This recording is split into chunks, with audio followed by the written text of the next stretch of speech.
오늘 본문 말씀인 시편 78편의 이해를 돕기 위해 잠시 역사관에 대한 이야기를 좀 하도록 하겠습니다. 우리 교회 근처에 정율성로라고 하는 도로가 있습니다. 강림 신협에서 휴먼시아 2단지 아파트까지 이어지는 도로가 정율성로입니다. 정율성은 사람 이름입니다. 그는 1918년 광주에서 태어난 음악가입니다. 일제강점기인 1930년대 중국으로 건너가서 독립운동에 참여했고 중국 팔로군에 가담하여 군가를 작곡했고 6.25 한국전쟁 당시는 북한에서 음악활동을 하다가 중국으로 귀화해서 중국 국적을 취득한 후에 1976년에 사망했습니다. 중국에서는 조선족 혁명음악가로 크게 추앙받는 인물입니다. 우리나라 국가보훈부와 보수 언론, 보수 단체들은 그의 친북 행적을 문제 삼으면서 자유민주주의를 훼손한 인물을 독립운동가로만 부각시키는 것은 역사 왜곡이다 이렇게 말을 합니다. 반면에 광주시와 일부 시민단체는 그가 독립운동가이고 그의 음악이 중국에서 크게 인정받고 있으며 한중 문화 교류 및 우호관계 증진에 기여할 수 있다는 취지에서 음악가로서의 예술적 업적을 평가해야 한다라고 주장합니다. 일명 정율성 논쟁은 우리나라 과거 역사를 바라보는 역사관 논쟁입니다. 독립운동가를 더 높게 쳐줄지 아니면 북한군, 중국 공산군에서 활동하는 것을 더 높게 칠지 서로 따져 묻고 우리가 택하는 거예요. 논쟁해야 됩니다. 역사는 그렇게 우리가 논쟁하면서 역사관을 가지고 평가하고 받아들이는 거예요. 학교에서 국사책을 통해 역사를 배운 우리나라 국민 대부분, 여기 앉아 계신 분들 중에 50대 이상은 민족주의 역사관에 가장 큰 영향을 받으신 분들입니다. 민족주의 역사관은요, 반드시 역사를 이야기할 때 반말년 역사를 주장합니다. 고조선, 단군 조선을 말해요. 역사의 시작이 고조선이고 역사의 주체가 우리 민족이고 민족의 자주성, 동질성 그리고 통일을 강조합니다. 민족주의 역사관은 일제강점기의 항일 독립운동의 정신적 기반이 되었고 분단 이후에는 통일의 당위성을 강조하는 데 활용됩니다. 우리의 소원은 통일, 다 그 노래 부르잖아요.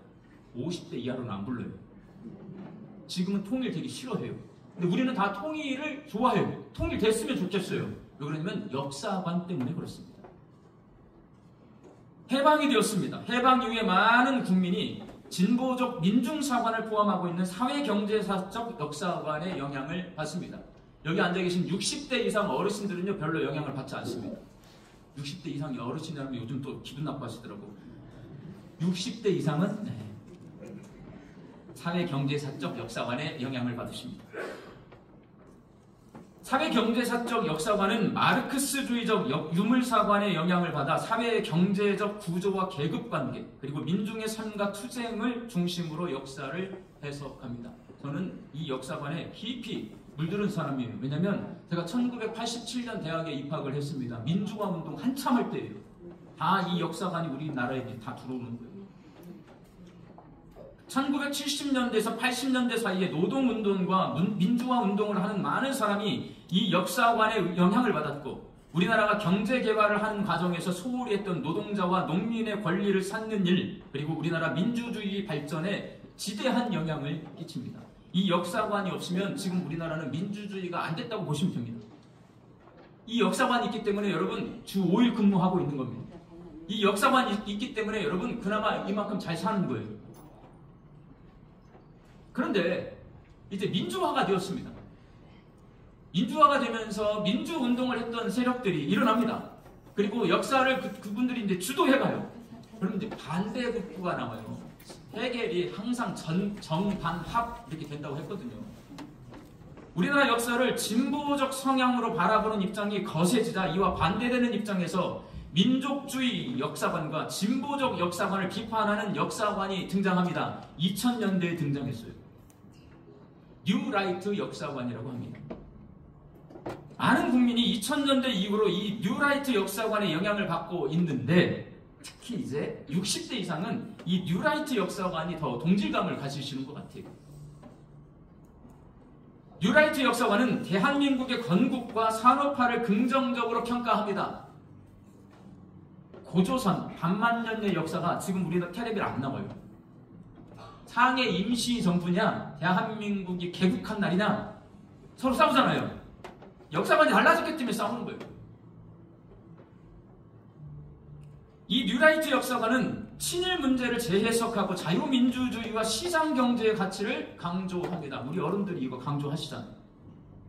일제강점기 시대가 근대화를 앞당겼고 그 시대에 불가피하게 일본에 협조한 사람들이 해방 후 나라의 근대화에 공헌했고 공산주의로부터 나라를 지켜낸 것으로 봅니다. 그래서 뉴라이트 역사관은 반공사상을 굉장히 강조합니다. 반면에 사회경제사적 역사관은요, 반공사상보다는 친일청산을 강조해요. 그게 싸우고 있는 거예요. 현재 우리나라 국민은 이 세 가지 역사관 중에 자기가 선택한 역사관으로 혹은 세 가지 역사관을 혼용해서 우리나라 역사를 해석하고 있어서 서로 격렬하게 역사 논쟁을 벌이고 있습니다. 서로 다른 역사관으로 지역 간, 세대 간, 가족 간, 남녀 간에 다투고 있어서 사회가 굉장히 혼란스럽지만 여러분, 가족끼리 역사관이 다르다고 서로 총으로 쏩니까? 막 주먹으로 때립니까? 뭘로 해요? 말로 하는 거잖아요. 이게 민주주의예요, 여러분. 다른 나라는요, 총으로 쏩니다. 전쟁이 일어나요, 이 역사관 때문에. 근데 우리나라는 광화문 앞에서는 촛불을 들고요, 서울시청 앞에서는 태극기를 듭니다. 둘이 싸우지 않아요, 여러분. 성숙한 모습입니다. 물론 우리나라가 민주화된 지가 이제 겨우 40년도 되지 않았기 때문에 자기 의사 표현한 방법이 아직도 서툴릅니다. 그렇지만 하나님이 우리나라 사랑합니까? 안 사랑합니까? 예, 우리는 압니다. 하나님 우리나라 사랑하는지. 그러면 자, 진보 쪽에 있는 역사관을 가지신 분들이 우리나라 사랑합니까? 안 사랑합니까? 태극기 흔드는 보수 쪽에 있는 분들이 우리나라 사랑합니까? 안 사랑합니까? 사랑합니다. 뭐 문제가 될 것 같아요? 안 될 것 같아요? 제 눈에는 문제가 안 돼요. 그리고 여러분, 우리나라 국민이 지혜롭습니까? 지혜롭지 않습니까? 그거 어떻게 알아요? 우리는 잘 알아요. 우리가 지혜롭다. 나라 망할 짓은 안 한다. 나라가 망하게 되면 다 협조한다. 이거 알고 있잖아요. 그래서 여러분, 우리가 지금은 논쟁을 하고 있지만 우리나라 역사가 발전해가는 과정 속에 있는 거예요. 이렇게 논쟁하면서 건전한 역사관이 새롭게 자리 잡게 될 것이라고 기대합니다. 역사는 오늘을 사는 내가 과거에 일어났던 사건을 기억하고 해석해서 받아들이는 겁니다. 그래서 다양할 수밖에 없습니다. 만일 역사관이 단일화되면 여러분 위험해집니다. 이탈리아의 파시즘, 독일의 나치즘, 일본의 군국주의로 흘러가게 됩니다.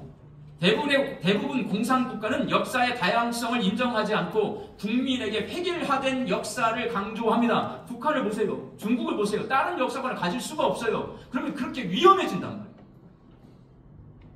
다양한 역사관이 공존해야 서로 논쟁하고 견제하면서 균형 잡힌 건강한 공동체를 만들어 갈 수가 있습니다.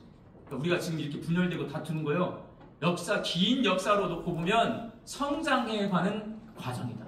이렇게 생각하시면 맞습니다.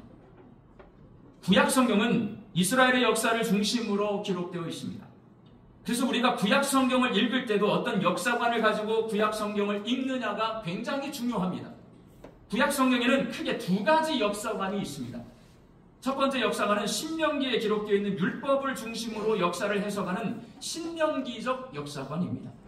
이 역사관은 하나님의 말씀에 순종하면 복을 받고 불순종하면 재앙과 심판을 받는다는 것을 강조하며 회개를 촉구합니다. 신명기적 역사관. 그리고 광주 양림교회 와가지고 자, 은혜를 많이 설교해요. 심판, 회개 이걸 많이 설교해요. 다 알잖아요. 심판, 회개. 왜 그래요? 무슨 역사관이에요? 신명기적 역사관으로 성경을 해석해서 여러분과 같이 설교를 하는 거예요. 두 번째 역사관은 하나님의 은혜 중심으로 역사를 해석하는 역대기적 역사관입니다. 이 역사관은 하나님이 죄인들을 불쌍히 여기시고 오래 참으시고 은혜를 베풀어 주신다는 것을 강조하면서 감사할 것을 촉구합니다. 오늘 설교 제목이 은혜 아니면, 그러면 제가 오늘 설교는 무슨 역사관으로 준비한 거예요? 역대기적 역사관. 양림교회에서 52주간에 몇 번 없는 아주 은혜 소문납니다. 오늘 본문 말씀인 시편 78편은 북쪽, 남쪽 이스라엘이 갈라져 있잖아요. 역사를 보면 이스라엘 역사 속에 북이스라엘, 남유다 갈라졌던 시대가 있어요.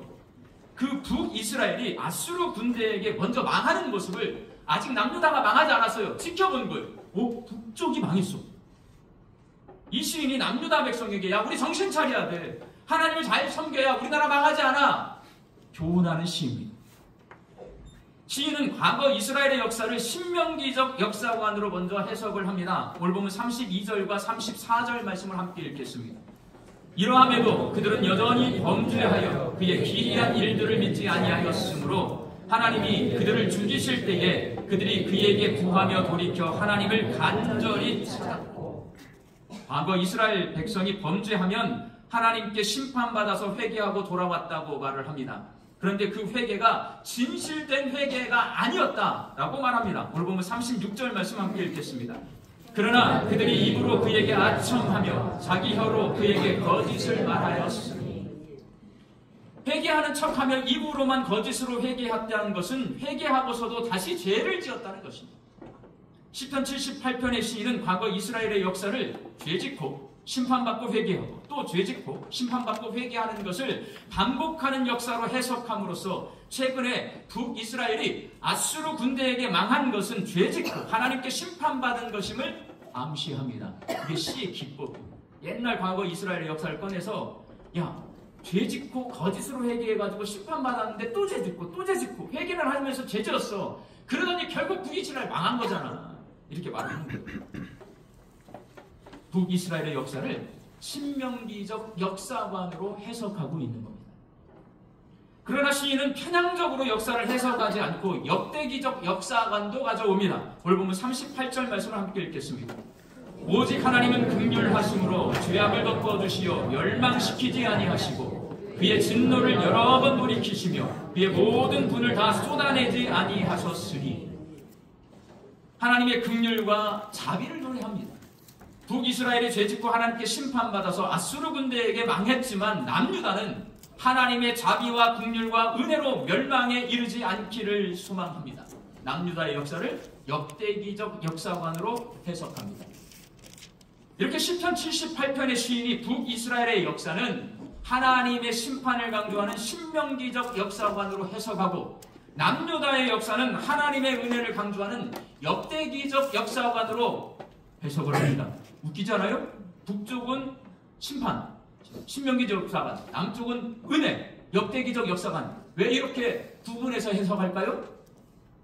이 사람 어느 나라 사람이에요? 남유다 사람이에요. 그러니까 웃기는 거죠. 남유다 사람이니까 북쪽 이스라엘 하나님 앞에 심판받아서 신명기적 역사로 해석하고요. 우리 남유다 내 조국은 하나님의 은혜를 받아야 돼. 역대기적 역사관으로 해석을 하는 거예요. 그러면서 이 시인이요, 남유다 사람들에게 하나님께 우리가 은혜를 받아서 나라가 망하지 않으려면 이렇게 해야 돼. 이 시편 78편은 남유다가 망하지 않을 방법에 대해서 가르쳐줘요. 어떻게 하면 남유다가 망하지 않을까? 남유다 백성이 하나님의 자비와 긍휼과 은혜 안에서 망하지 않고 사는 법, 내가 나 혼자 살아갈 수 있는 힘을 가진 강한 존재라는 착각에서 벗어나서 하나님의 도우심으로 살아가는 연약한 존재라는 것을 기억해내는 것입니다. 오늘 보면 39절 말씀 함께 읽겠습니다. 그들은 육체이며 가고 다시 돌아오지 못하는 바람임을 기억하셨습니다. 멋진 시예요. 인생이 육체예요. 인생이 돌아오지 못할 바람이에요. 트로트 가수 가사 같지 않아요? 철학자의 어떤 명언 같지 않아요? 네. 사람이 육체고 바람이라고 하는 이 말은 사람이 연약한 존재라는 말입니다. 거꾸로 뒤집어요. 연약해서 나 혼자 살 수 없는 하나님의 도우심이 반드시 필요한 존재라는 고백입니다. 육체라는 말은 사람이 언젠가 죽어서 썩어 없어질 피조물이라는 말이에요. 사람의 한계와 연약함을 드러내는 말입니다. 사람은 이런 한계와 연약함을 가지고 있어서 죄에 취약하고 하나님을 믿지 못하고 은혜에 감사하지 못한 채 교만하고 욕심을 부리며 살아요. 내 힘과 능력으로는 죄를 다스리지 못하는 것이 부패한 육체의 속성입니다. 죄가 오잖아요. 내 힘으로 절대 이길 수 없어요. 내가 인내심이 강하고 참는다? 못 참아요, 여러분. 죄가 우리를 반드시 무너뜨립니다. 그래서 지은 죄를 해결하고 앞으로 죄를 다스리며 살기 위해서는 하나님의 도우심이 절대적으로 필요해요. 예수님이 없이는 죄의 문제를 절대로 해결받을 수 없어요. 여러분. 이게 육체라는 말이에요. 그리고 다시 돌아오지 못하는 바람이라는 말은 사람이 바람처럼 왔다가 바람처럼 빠르게 사라지는 존재라는 말입니다. 내가 사는 인생이지만 사람에게는 그 인생을 붙잡거나 되돌이킬 수 있는 능력이 없어요. 여러분, 인생 내 거잖아요. 내가 사는 거잖아요. 근데 내 마음대로 돼요? 안 돼요. 이게 되게 웃겨요, 여러분. 인생은 내가 사는 건데 내 마음대로 안 돼요, 여러분. 덧없이 흘러가는 인생을 의미 있게 살기 위해서는 하나님의 도우심이 필요합니다. 그래서 되돌아오지 않는 바람이다. 시인은 노래하고 있는 거예요. 시편 78편 40절 말씀을 함께 읽겠습니다. 그들이 광야에서 그에게 반항하며 사막에서 그를 슬프시게 함이 몇 번이나. 광야에서 이스라엘 백성이 끊임없이 하나님께 반항하고 죄를 지어도 하나님께서 오래 참으시고 그들을 불쌍히 여겨주시고 그들을 돌봐주셨던 이유, 하나님은 알고 계세요. 사람은 육체, 돌아오지 못하는 바람과 같이 연약한 존재다. 하나님은 우리를 알고 있어요. 그래서 성경에서 가장 많이 나오는 말, 긍휼히 여기시다. 우리를 불쌍히 여겨주세요. 우리가 그런 존재인 줄 아는 거예요, 하나님은. 그래서 하나님을 배반한 이스라엘 백성을 불쌍히 여겨주시고 은혜를 베풀어 주셔서 결국 하나님은 그 백성을 그렇게 반항하고 원망하는데 불구하고 어디로 데리고 가요? 가나안 땅에 들어가게 하신 은혜예요. 남유다가 북이스라엘처럼 망하지 않으려면 하나님께서 사람이 육체와 바람과 같은 연약한 존재임을 알고 계시듯이 남유다 백성도 내가 연약한 존재임을 알아야 하고 하나님의 은혜가 아니면 살아갈 수 없는 존재임을 고백할 수 있어야 합니다. 그리고 하나님의 은혜를 소망하고 그 은혜 아래서 살며 주신 은혜에 감사하면서 살아야 남유다가 안 망하는 거예요. 사랑하는 광주 양림교회 성도 여러분, 오늘 시편 78편의 말씀은 우리 자신을 깊이 시적으로 철학적으로 생각해보게 만듭니다. 우리는 지금 내 힘으로 살고 있습니까? 하나님의 은혜로 살고 있습니까? 믿음이 되게 좋아요. 1부, 2부는 아무 말도 안 하는데 3부만 대답을 해요. 내가 연약한 존재임을 잊어버리면 하나님의 도움 없이 내 힘으로 살 수 있다고 착각해서 육체와 돌아오지 않는 바람으로 살다가 죄에게 종로를 하게 됩니다. 그러면 성경은 말해요. 그 길은 사망의 길로 가는 거예요. 내가 육체와 바람처럼 유한하고 연약한 존재고 하나님의 은혜가 아니면 살아갈 수 없는 존재임을 기억할 때 그 은혜를 누리며 살 수 있습니다. 2020년 11월이에요. 우리 양림교회 감사특방 했습니다. 11월 달에. 그때 집회를 인도했던 마커스 워십의 소진영 간사, 우리 교회 와서 집회를 인도했어요. 이 소진영 간사가 25살. 요즘은요 어른이 애예요. 여기 기분 나빠요. 어른이라고 해주세요. 그 25살 젊은 나이에 만성 골수성 백혈병으로 시한부 판정을 받습니다. 25살이에요. 당신 죽어요. 백혈병이에요. 진단받은 거예요. 병으로 인해 자신이 연약한 육체요 돌아오지 못하는 바람과 같은 존재임을 알게 되고 그것을 인정하게 된 소진영 간사는 방법이 없잖아요. 죽는다는 거. 하나님의 은혜를 간구합니다. 그리고 4가지 하나님의 은혜를 경험했다. 소진영 간사의 간증이에요. 여기 와서도 그 간증을 하지 않았을까 싶어요. 첫 번째 은혜. 백혈병 진단을 받았어요. 병 진단을 받으면 약을 먹어야 될 거 아니에요. 그런데 갑자기 진단을 받았는데 신약이 개발이 되었어요. 근데 이 약이 어떤 신약이냐면 보통 항암 치료를 받잖아요. 그러면 머리가 빠져요. 대부분 머리가 빠집니다. 그런데 이 신약은 머리가 안 빠져요. 여성이라 그런 거. 우리는 남자들은 저 같은 경우는 머리가 빠지든 말든지 그게 은혜라고 생각하지 않을 것 같아. 근데 여성이라 1번 은혜가 뭐냐면 저는 백혈병에 걸려서 암 치료제 신약을 먹었는데 머리가 빠지지 않는 하나님의 은혜를 경험했습니다. 이게 1번 미용에 관한 은혜예요. 그런데 문제가 있어요, 여러분. 신약이 개발이 되잖아요. 비쌉니다. 한 달에 수백만 원의 약값이 들어가는데 이걸 감당해내기가 어려운 거예요. 그런데 놀랍게도 이 신약이 개발된 지 얼마 되지 않았음에도 불구하고 건강보험 적용이 돼요. 그래서 싼 값에 내가 치료를 받을 수 있어서 그것도 하나님의 은혜라고 고백을 해요. 예수님을 안 믿는 사람들은 이름 뭐라고 그래요? 재수가 좋다고 해요. 운이 좋다고 합니다.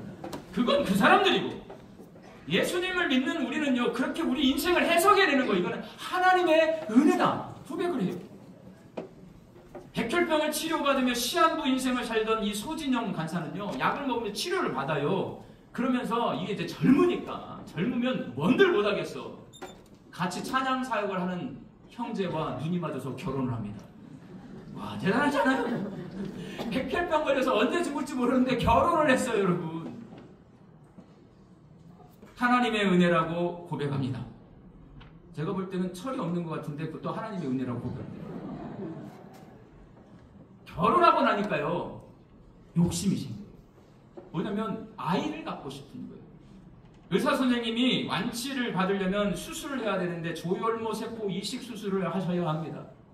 그런데 조혈모 세포 이식 수술을 하면 임신할 수 없습니다. 근데 임신하고 싶어.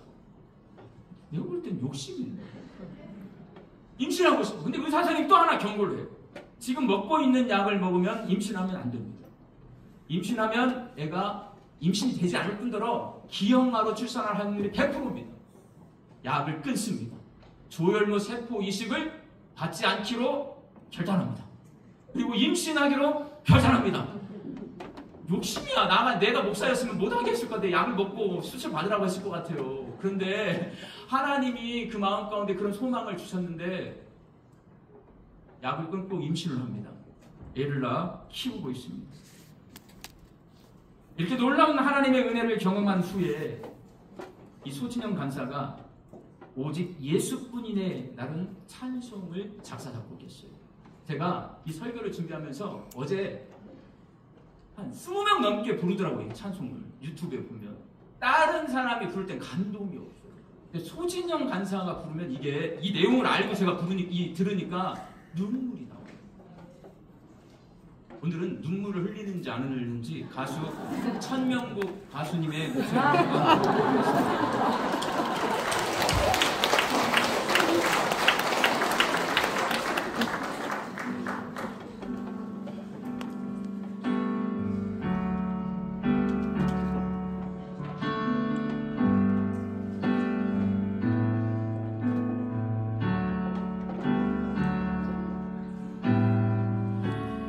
은혜 아니면 살아갈 수가 없는 호흡마저도 다 주의 것이니 세상 평안과 위로 내게 없어도 예수 오직 예수뿐이네. 크신 계획 다 볼 수도 없고 작은 고난에 지쳐도 주께 묻기 나의 모든 삶 버티고 견디게 하시네.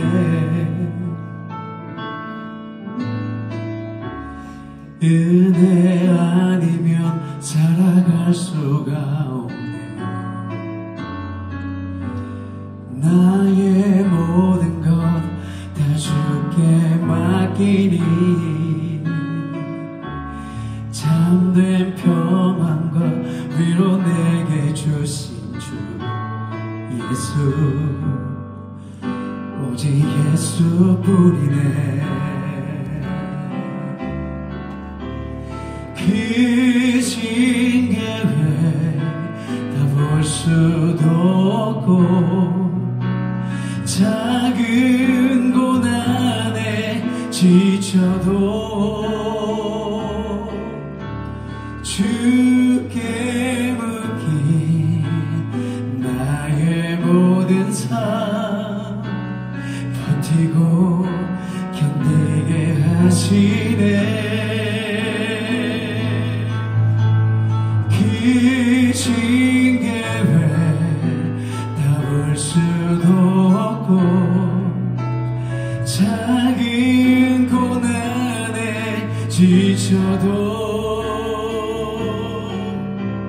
주께 묻기 나의 모든 삶 버티고 견디게 하시네.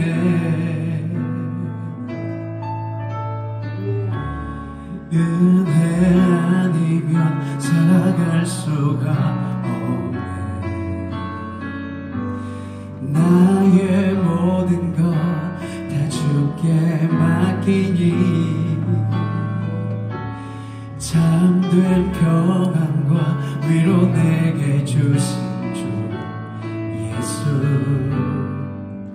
오직 예수뿐이네.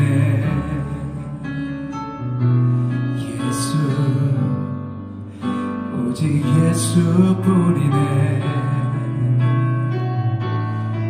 예수, 오직 예수뿐이네.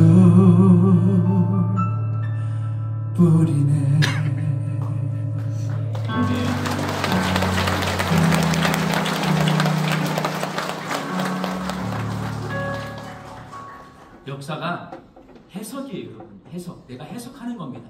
우리의 삶도 해석하는 거예요.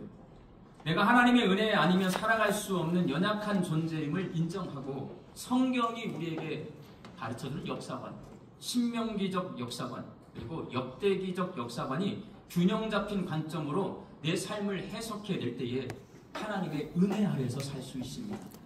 우리 광주 양림교회 성도들이 균형 잡힌 신앙의 눈으로 내 삶을 해석하면서 내 힘이 아니라 하나님의 은혜로 살아가는 겸손하고 건강한 그리스도인들이 되시기를 주의 이름으로 축복합니다. 기도하겠습니다.